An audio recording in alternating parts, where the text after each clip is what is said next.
The Marvel Universe is full of magical weapons. Some you can use as a frisbee, and others you can use to literally turn back time. Whatever the case may be, most of these weapons are just out of control. They're just too insane. What's going on, Nerd Squad, and welcome back to Top 10 Nerd. I'm your host, Taylor McWatters, and on today's list, we'll be counting down our top 10 most powerful Marvel weapons. So let's get to it.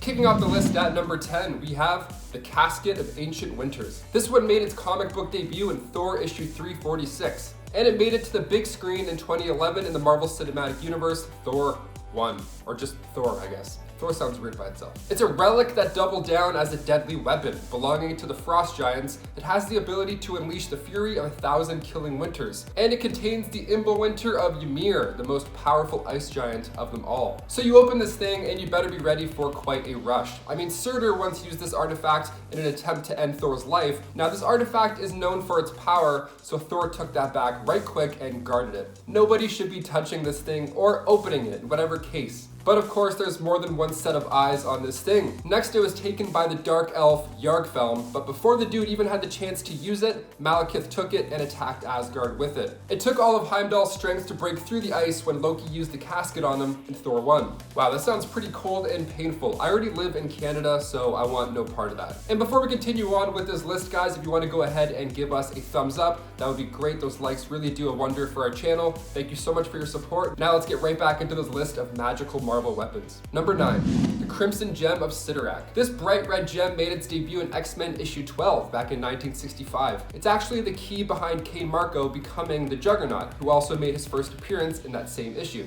It shows Kane and Charles Xavier when they were serving together in the same unit, but when Kane went under fire, he ran off to take cover in a nearby cave. The cave was in fact the lost temple of CYTTORAK. So Kane grabbed this glowing ruby from the lap of an idol, read the inscription, and possessed the power of one of the 8 magical beings that made a totem containing a mere fraction of their power ages ago. Now whoever came into contact would, well, I mean, look at Kane Marco. They would become a human juggernaut. So now he's just unstoppable. He's a beast. There also exists a world inside this gem of CYTTORAK, and it's called the Crimson Cosmos. It's another dimension where time doesn't move, and speaking of gems, our number 1 pick may just hit close to home, but we'll get to that later. Number 8, Captain America's shield. One of the most well-known weapons at this time, and yes, I'm going to call it a weapon because it's a vibranium disc that you bounce off of 9 people's heads and then you catch it. That's a weapon in my books. But it also doubles down as a symbol of patriotism. It's made of vibranium, steel alloy, and proto-adamantium, which is basically Wakandan vibranium, so it's unbreakable.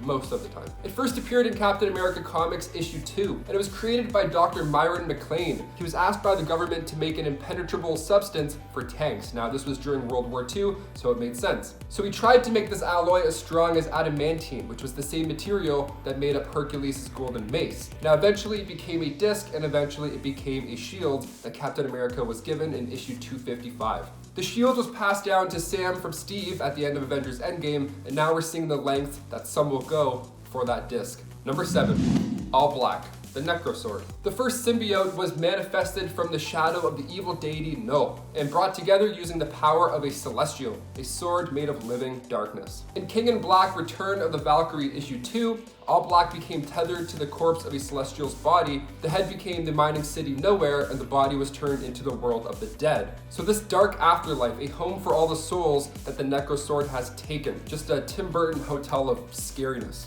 So when Gore bonded with the All Black, he lived for over 3,000 years. So it keeps you young. Maybe that's Paul Rudd's secret this whole time. It's super powerful as well. If you think you can just throw the NECROSWORD into the sun and have it devoured and call it a day, you're horribly mistaken. It would just consume the star. There's another weapon as well that was just introduced in King in Black, but again, I'll mention that later on in the list. Number 6, the Cosmic Cube. Despite the fact that Thanos breaks this to pieces with his bare hands in the opening of Infinity War, the Cosmic Cube is among one of the most powerful items in Marvel Comics. Thanos is just that strong. It appeared first in Tales of Suspense issue 79. It can control matter and energy, of course being controlled by whomever can wield it. Now there are objects in Marvel Comics that look the same, and they're called cosmic containment units, so maybe that's why Thanos could break it to access the Mind Stone. That's our excuse. That, and you had that raw dad strength, that helped too. In Captain Marvel issue 31, Thanos used the Cosmic Cube to become one with the universe, and this allowed him to take on Kronos. They have a straight up mind war, both of them diving into each other's subconscious, trying to break their soul. It was just a staring contest of the cosmos.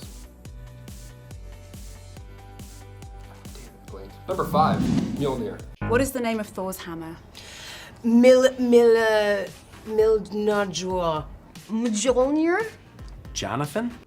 So close. Mjolnir, the hammer of the gods, the mighty mallet. It first showed up in Journey into Mystery issue 83. It was created out of Asgardian metal, but Odin was the one who made it indestructible, and it's able to break the armor of a celestial. That's how strong this hammer is. The hammer allows its users to fly though, which is pretty fun. Thor, having great strength, can huck this thing, and the leather strap pulls him off the ground, flying at the speed of sound, making him invisible to the naked eye. And if you're somehow deemed worthy to wield the hammer, not only will it feel cool and you'll look like Tim the Toolman Taylor, but you'll also obtain the powers of Thor and access other mystical properties of said hammer. Playing with the forces of the universe, Thor is at one point able to travel backwards in time and forwards in time just by swinging his hammer twice the speed of light. Only a handful have wielded the hammer. Captain America did, of course, in the movie Avengers Endgame, but in the comics he did so for the first time in Thor 390, and again in Fear Itself issue 7. Wonder Woman actually was once deemed worthy in a 1990s crossover, Marvel vs. DC issue 2. Number 4,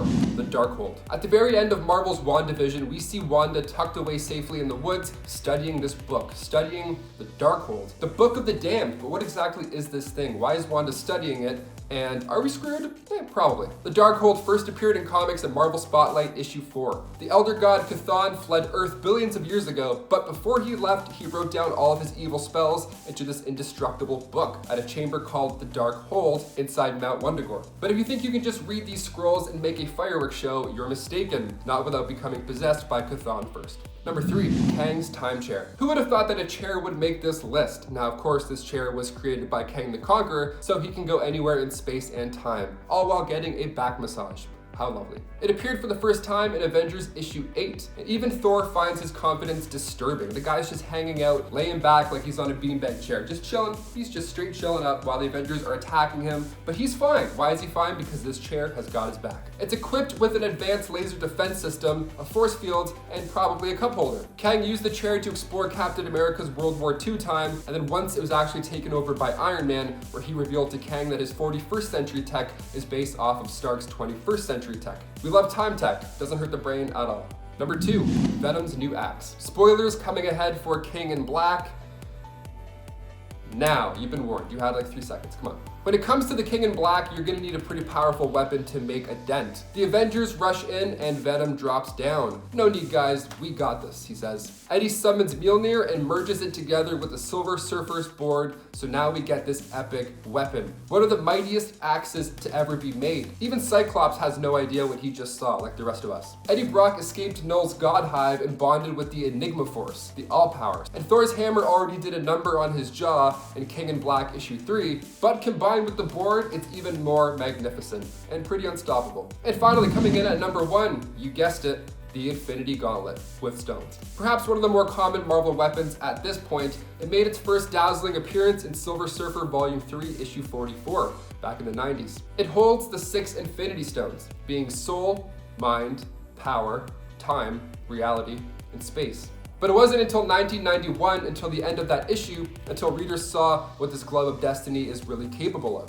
So just like we saw on the big screen in 2018, the Gauntlet and the stones allow Thanos to snap away half of the life in all of the universe. And if that doesn't cut it and somehow the Avengers come snooping around, we see another creative use with this gauntlet. See, in part 4 of the Infinity Gauntlet, Thanos at one point weakens himself using the stones because he just wants to take on the Avengers in a more fair fight. That's how confident he is with his gauntlet. He just wants to impress death. I mean, it's pretty creative and brutal how the Mad Titan uses the gauntlet. I mean, Cyclops gets his head stuck in a clear block of force, Vision gets his insides ripped out, and he uses the gauntlet to keep Nebula the opposite of healthy for most of this event. So many magical weapons. Wow, okay, if I had to pick one of those, I think I'd probably pick the gauntlet. Even without the stones, it would just be a flashy, cool accessory. I don't know, I'm into the fingerless gloves or gauntlets, I'm into both. Guys, what about you? If you could have any of these, which would you choose? Let us know in the comments down below. Guys, I've been your host, Taylor McWatters. Thank you so much for watching Top 10 Nerd, and we'll see you next time. Peace.